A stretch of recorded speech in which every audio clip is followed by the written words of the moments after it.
Hello guys, magandang araw at magandang oras ng pagkakataon. Mausok dito ako sa ulingan. Ay hindi, wala. So may bago akong recipe ipapakilala sa inyo at susubukan ko. Ito ay yung tinatawag na lumpia. Ay hindi, turon, malagkit. Yan o. Susubukan ko ito po. Papakita ko sa inyo yung sa aking ulingan. Ito po yung tinatawag na traditional kitchen or lutuan, yung apoy tsaka usok. So ganun, subukan natin. Papakita ko sa inyo. Naka-ready na, hindi ko na pinakita kung kanina na ano, kasi naman ayan, luto na siya.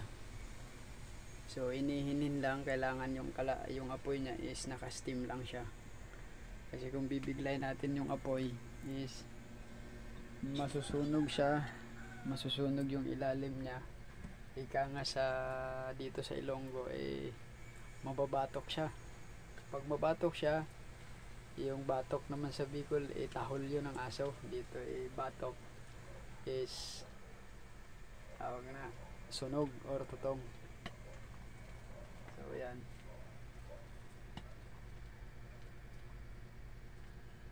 So yan o. So guys, kita nyo, ubing-ubi ano, ubing dinurog, hindi, bigas na malagkit yan, may kasamang ibap na ubi. Lagyan ko siya ng gatas na ibap, kasi gata sana kaya lang sinubukan ko muna yung ibap, kung anong mangyayari. Tinikman ko kagina guys. Yan, kutsara. Yan o. So gagamit tayo dyan mamaya ng spoon para masubukan ko na yung lasa nya. So hirap kasi guys kapag ganyan na nag-video ka, yung isang kamay mo nakahawak cellphone at saka wala kang holder. So lalapag mo muna guys, para mahukay natin. Simple lang yung buhay guys. Butas-butas na bubong, tsaka luto-luto ng turon. Kanina nagluto ako ng donut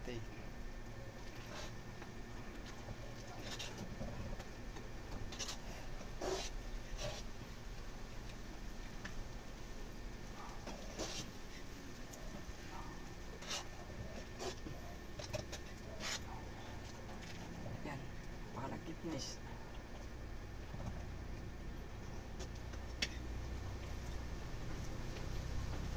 Matrabaho pala ito guys.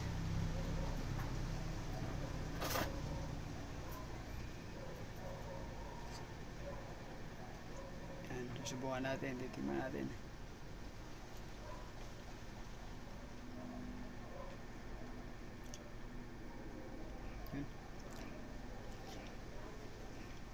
Yan na.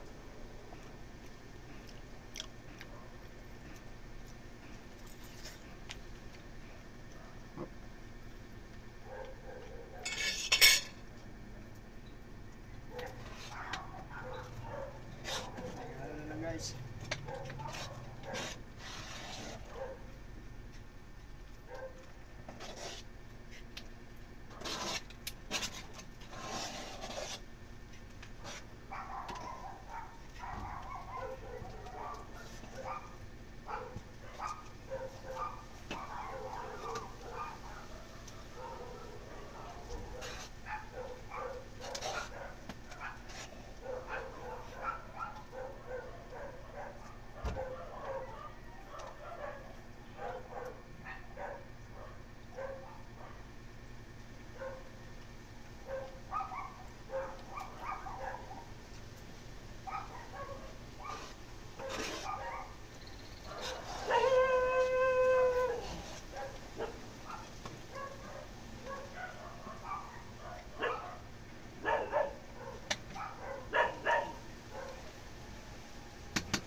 siya nga pala guys, kung yung gagamitin yung kutsara, kailangan yung matibay kasi masyadong malakit, baka putol, sayang, no?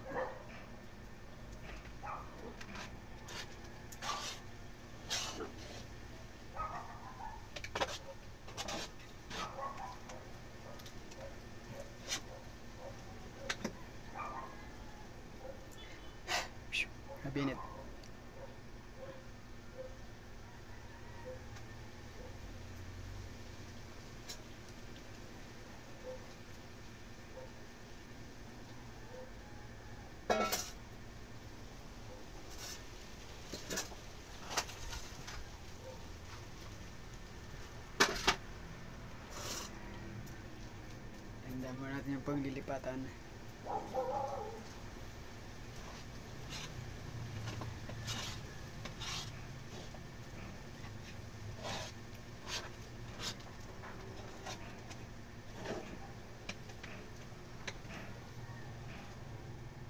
Huli ko muna guys.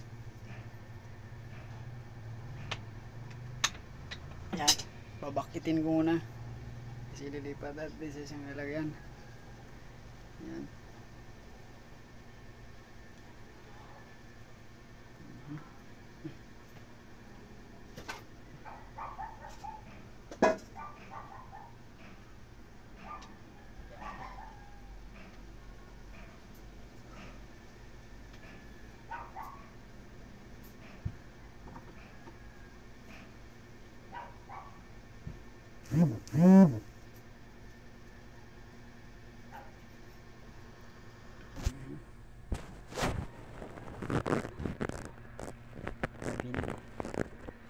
Nasa guys, oh.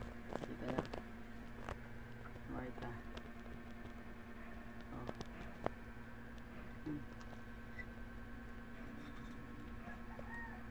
Ngayon po, pwede nang kainin. Pero babalot muna natin sa lumpia wrapper. Ilipat ko naman dito sa napakaputi na puwet ng kawa. Sa napakaputing puwet ng kawa. So yan guys, prepare ko na din po yan, ilinis ko na. So mamaya ililipat natin siya doon para doon sa apoy. Ano ba yun, apoy? Ayun doon, lipat natin siya doon. So ililipat ko to po ito dito. Magdadagdag ako ng another na condense. So condense, no,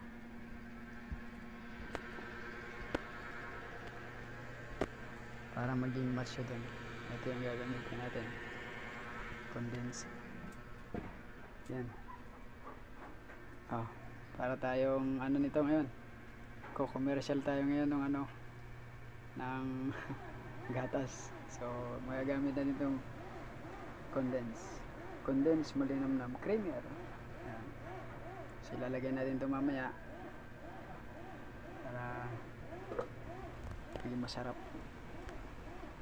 So umpisa ko na guys. So hanggang push muna tayo, no.